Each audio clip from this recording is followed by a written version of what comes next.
Étienne Clich, on est dans un environnement que tu connais. On est dans une remorque de NASCAR.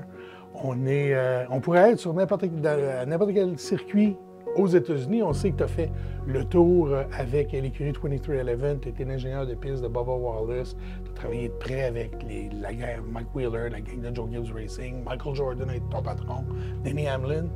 Là, on est dans une remorque, mais c'est un peu spécial parce que cette remorque-là, elle n'est pas aux États-Unis.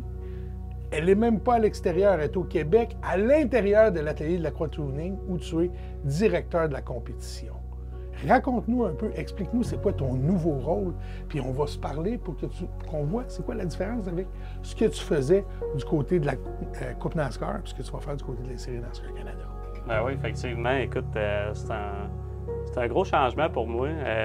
L'année passée, j'ai commencé à penser un peu à ma carrière, puis aussi que je m'en allais avec ça. Puis j'avais pris la décision de m'en revenir au Canada, m'en revenir au Québec près de la famille. Puis j'avais pas rien dans ce temps-là. Puis je discutais, moi puis Raphaël, le soir, on est des bons amis, fait qu'on discutait, puis c'était quoi le futur, puis tout ça. Puis lui, ben, il y avait des discussions en cours avec Matthew Kingsbury, puis Sylvain Lacroix pour partir une nouvelle équipe. Oui, parce que là, on est dans l'édifice de Lacroix, mais c'est Innovation Autosport. C'est une nouvelle structure. On a pris ce que Matthew Kingsbury faisait avec Duro King, ce que Lacroix faisait avec Lacroix Racing, puis on a mis ça ensemble pour se retrouver avec une toute nouvelle structure qui va faire courir et Kevin Lacroix et Andrew Ranger, et pour quelques courses, Raphaël Lessard.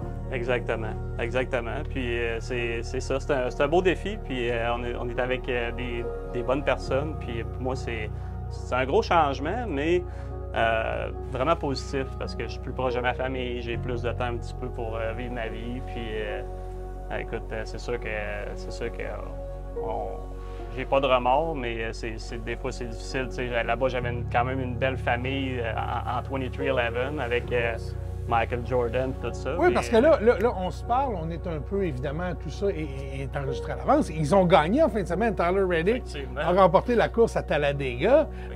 Il y a un petit peu d'Étienne Clich là-dedans. Là. Oui, effectivement. Ben, puis les gars, ils m'écrivent. Puis c'est le fun parce que les gars, ils m'aimaient vraiment beaucoup. Puis les gars m'ont envoyé des gilets en début de saison pour me dire qu'ils se souvenaient de moi. Puis on s'écrit souvent. Puis quand ils ont gagné, ben, je les félicité, puis ils sont contents. Puis c'était vraiment une belle équipe. C'est sûr, ça a été un moment peut-être un petit peu tough dans ma vie, de partir de ça, puis de revenir. Mais moi, je l'ai vraiment fait pour la famille. Puis j'ai vraiment été chanceux d'avoir cette offre-là avec Matthew Kingsbury puis Sylvain Lacroix, de partir une nouvelle équipe. C'est comme un autre rêve qui devient réalité. Là. Il reste que c'est une équipe très performante. Kevin Lacroix est aux avant-postes depuis qu'il est en NASCAR Canada. Pour moi, c'est vraiment un rêve qui devient réalité de pouvoir gérer l'équipe. Puis, parce que là, chez 2311, tu t'occupais d'une voiture. Ouais. Là, tu t'occupes de l'atelier au complet. C'est ça. Mais là, j'ai des gens de confiance en dessous de moi, puis ça, c'est le fun. Mais moi, à la base, vraiment, c'est la performance de la voiture. Donc, tout est basé là-dessus. C'est moi qui vais faire performer la voiture. Donc, je fais un peu le même job que chez 2311, mais à travers ça, je fais aussi de la gestion de la commande de pièces, gestion d'employés, comment on fait nos voitures, tout ça. Puis aussi, on a des plans, des projets de fabriquer nos propres voitures dans le futur. Donc, tout ça, c'est comme un peu moi qui gère ça, qui développe ça là, un petit peu par en arrière. Puis j'ai des gens avec moi qui vont m'aider à le faire. Là. Tu parles de la voiture. Ça n'a rien à voir avec une voiture de Cup. surtout les nouvelles voitures de Cup qui sont avant tout des GT avec des diffuseurs en arrière, des carrosseries en composite. Bon, ça, c'est du composite aussi, c'est du fibre de verre. L'autre, c'est de la fibre de carbone.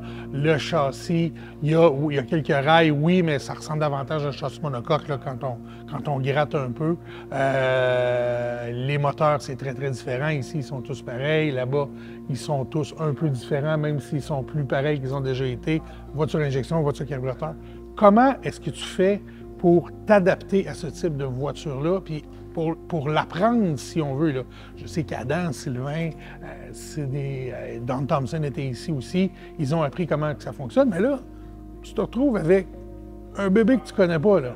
Oui, bien effectivement. Écoute, c'est une adaptation, mais j'ai été chanceux d'avoir mon bagage, dans le fond, de toutes les années. J'ai commencé en karting, puis à 14 ans, j'ai été en stock car, puis je te dirais que ces voitures-là sont plus ressemblent à des stock cars, là, late model ou des voitures comme ça. La famille chez vous a l'atelier depuis longtemps. C'est ça, mon frère chez Macrot Shop qui bâtissent des voitures, mon père qui fait des moteurs depuis toujours.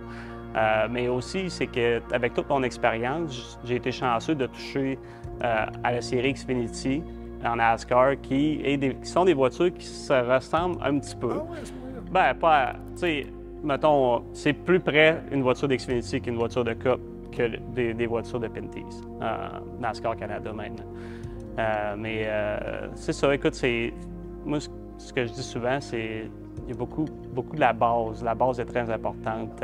C'est des pièces différentes sur une voiture différente, mais au bout de la ligne... Les principes sont les mêmes. Comme avait dit Doug Yates quand je lui demandais, je disais, comment tu fais pour faire des moteurs de super ovale qui fonctionnent autant que ça? Puis on l'a vu encore en fin de semaine, les Ford ont été très, très rapides à Talladega. Je dis, écoute, c'est juste la physique, là. C'est les mêmes équations.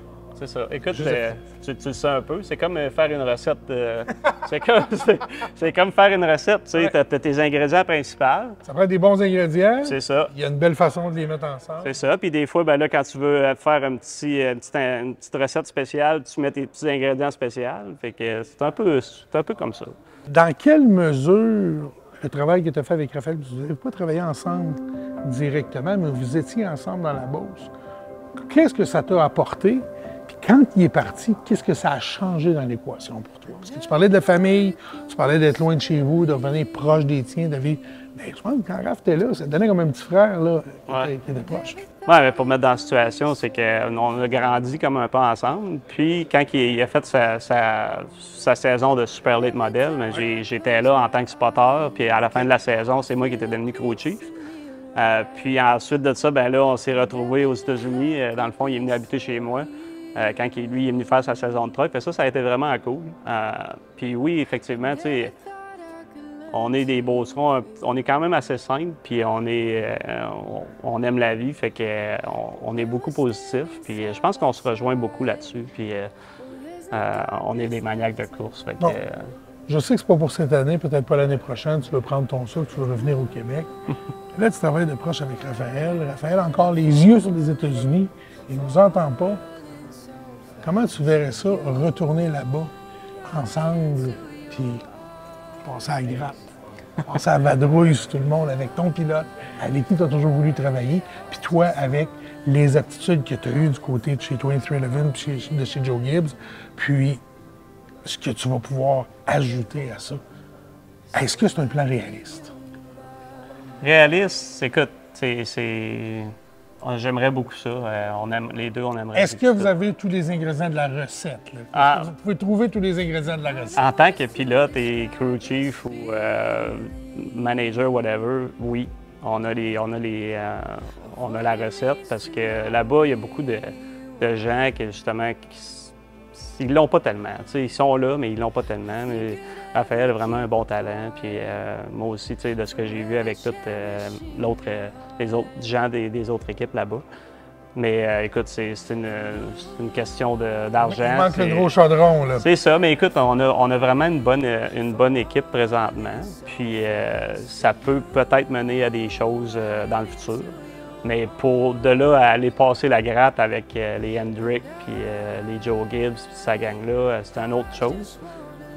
Mais on dit pas non à ça, puis on y pense toujours. C'est toujours dans nos têtes. Ceci étant dit, cette année, tes pilotes à temps plein, oui, c'est beau Raphaël, tes pilotes à temps plein, c'est Kevin Lacroix, Andrew Ranger, 2 des ténors de la série NASCAR Canada. Comment est-ce que tu vas faire pour gérer 2 coqs dans le même poulailler, tout aussi grand que le poulailler? Écoute, on est allé tester la semaine passée, puis je te dirais que ça va se gérer un peu par soi-même, parce que Andrew et Kevin ont vraiment beaucoup d'expérience, c'est ça que j'ai réalisé. Puis écoute, j'ai fait du go-kart avec eux autres quand j'étais jeune, fait que c'est spécial là, d'être là, mais je pense que ça va se gérer par soi-même. Je vais être là pour faire un petit peu la police, mais je pense que les gars sont capables de faire le travail qu'ils ont à faire. Comment ils appellent ça, M. Hendrick, les meetings avec des biscuits du lait?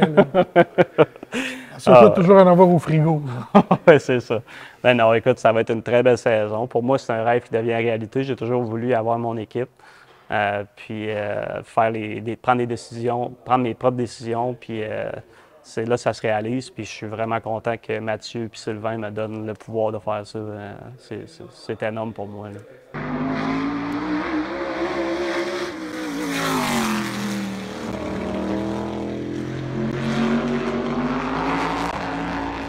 Est-ce qu'il y a encore un modifié d'asphalte NASCAR de Clich Motorsports? Ça existe encore, ça? Non, je l'ai vendu il y a 2 ans. Okay. Parce que... Ça aurait été avoir Raphaël au New Hampshire dans une voiture de Clich. Ben écoute, quelque chose, là. Écoute, quand on parle de NASCAR Modified comme ça, puis on parle de plans, ça c'est des plans qui sont réalisables. Puis moi, j'ai toujours ça, un peu ça en tête. Écoute, moi, j'adore ces voitures-là. Puis je sais que comme Mathieu, lui, il adore les voitures super late modèle. Fait que c'est sûr que là, on est dans l'année 1. Il y a beaucoup d'efforts qui est mis sur la série Pinties. Mais un jour, tranquillement, pas vite, on va développer des petits plans un petit peu plus fun peut-être pour aller au State. Ça, jamais peut-être amener les modifiés d'asphalte à Trois-Rivières un jour, sur circuit routier. Ils ont déjà roulé à Lime Rock et ils ont été obligés de mettre une chicane parce que sur la bosse à Lime Rock, les 4 roues levaient de terre. Mais heureusement, à Trois-Rivières, on n'a pas de bosse. Il n'y a pas trop de bosse. On va aller voir Raphaël, justement. Yes. On va aller un peu avec. Yes. Raphael Lessard, the young Canadian, the 19-year-old from Quebec, gets his first career win. And he does it at Talladega. On a parlé de ton chum Raphaël Lessard, on l'a trouvé quelque part dans l'atelier. Oui. Étienne nous a dit plein de belles choses à ton propos. J'aimerais ça que tu donnes quelques trucs à Étienne pour le retour. On en a parlé tantôt. Lui, il revient, puis là, il y a un peu de nostalgie qui s'installe parce que son équipe a gagné la course en fin de semaine. Tu as vécu ça, toi aussi?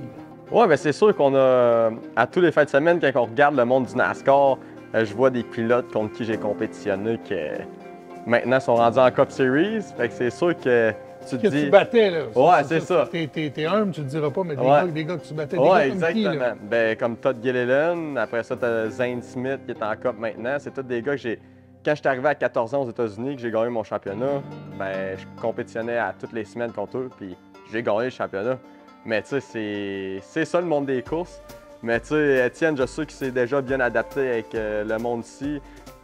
Innovation Autosport, c'est une belle famille, fait que, il a été très bien accueilli, puis on est vraiment content de l'avoir avec nous autres. Là. Étienne, c'est une machine, fait que on devrait avoir des voitures très rapides cette année. J'ai posé la question tantôt, est-ce que c'est quelque chose que vous pourriez envisager de retourner ensemble? De retourner comme une batterie, de retourner comme 2 gars qui travaillent ensemble. On le voit beaucoup du côté du NASCAR, un chef d'équipe qui s'associe avec son pilote et ils vont faire 2-3 équipes ou ils vont faire leur carrière au complet comme ça. Tu vois ça comment? Est-ce que c'est un de tes espoirs ou est-ce que tu préfères passer à mop ici avant puis après ça? Bien, c'est sûr qu'on a resté ensemble aux États-Unis. Je l'ai vu travailler, il m'a vu courir longtemps. Puis quand j'ai commencé à courir aux États-Unis ma première saison avec notre propre voiture, la voiture familiale, bien Étienne il a été mon coach une couple de fois. Puis on s'est toujours dit un jour qu'on aimerait ça retravailler ensemble, faire des championnats ensemble. Puis je pense que le fit a toujours été très bon. On est des amis en premier, fait que c'est sûr que moi j'ai totalement confiance en qu'est-ce qu'il est capable de faire. Je pense qu'il a totalement confiance en qu'est-ce que je suis capable de faire en arrière du volant aussi. Bon, puis il a déjà été propriétaire d'équipe en modifié, on en a parlé tantôt. chaufferais tout ça, là? Une voiture avec les roues dégagées sur un C'est ovale comme un New sûr. Hampshire? C'est sûr. Hey, je pense que. Parce que faut quand même dire que tu as gagné au défi urbain à Trois-Rivières. Oui, exactement, mais c'est sûr que je pense que n'importe quel pilote dirait jamais non à chauffer, à conduire un modifié comme Étienne avait. C'est des voitures, je pense, les voitures les plus rapides sur un ovale, sur l'asphalte. Fait que c'est sûr, j'aimerais ça essayer. C'est la voiture la plus rapide de NASCAR parce qu'elle est très légère. Ouais. Exact. Qu'est-ce qu'on vous souhaite là, pour cette année, toi et Raphaël, mais aussi Innovation Autosport en tant que tel? Ben oui, écoute, c'est une grosse saison pour nous, Innovation Autosport. C'est vraiment une belle équipe.